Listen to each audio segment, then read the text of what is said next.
For today's video mga kasine, tayo po ay gagala dito sa ilog sa amin, sa barangay po namin dito sa Mindoro, sa bayan po ng Socorro. Ito po yung isa sa sikat po dito sa Mindoro na ipinopromote po ng Tourism Department, ang Fortuna River. So ang attraction po dito mga kasine ay yung hanging bridge.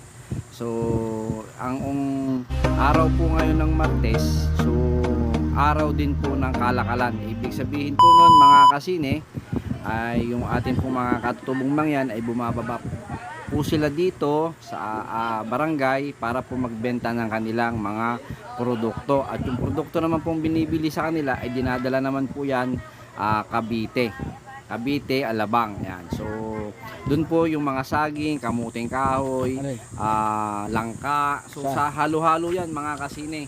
At ito pong barangay namin mga kasine ay syempre tourist spot na rin po ito.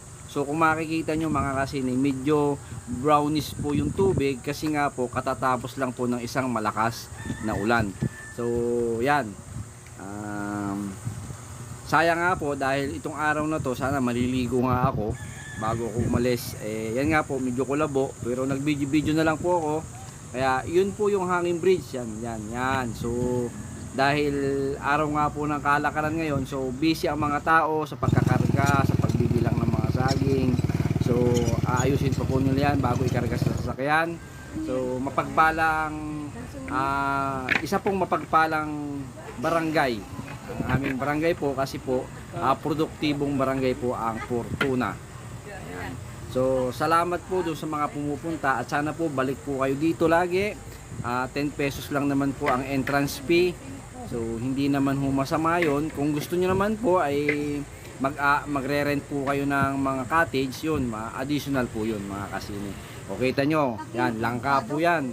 Yan po yung mga binebenta sa palengke. Ayan po yung saging nakasakay sa kariton.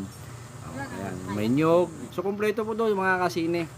So mamayang hapon po bibiyahin na po yan, sasakay po na po ng barko, kinabukasan po ng umaga. Supposed to be, dapat po yan ay nasa Cavite area na. So ang mga taga Mindoro po, doon po na sa nanonood na video na to, ay kung alam nyo po yung hypermart dyan sa parting Cavite, so doon po lang dinadala. Karamihan po ng mga kababayan ko dito sa barangay, doon po sila nagdadala ng kalakal at may mga pwesto po sila doon, halo-halo, lahat po ng prutas ay makikita nyo na doon. At mga taga Mindoro po ang mga nandun mga kasine.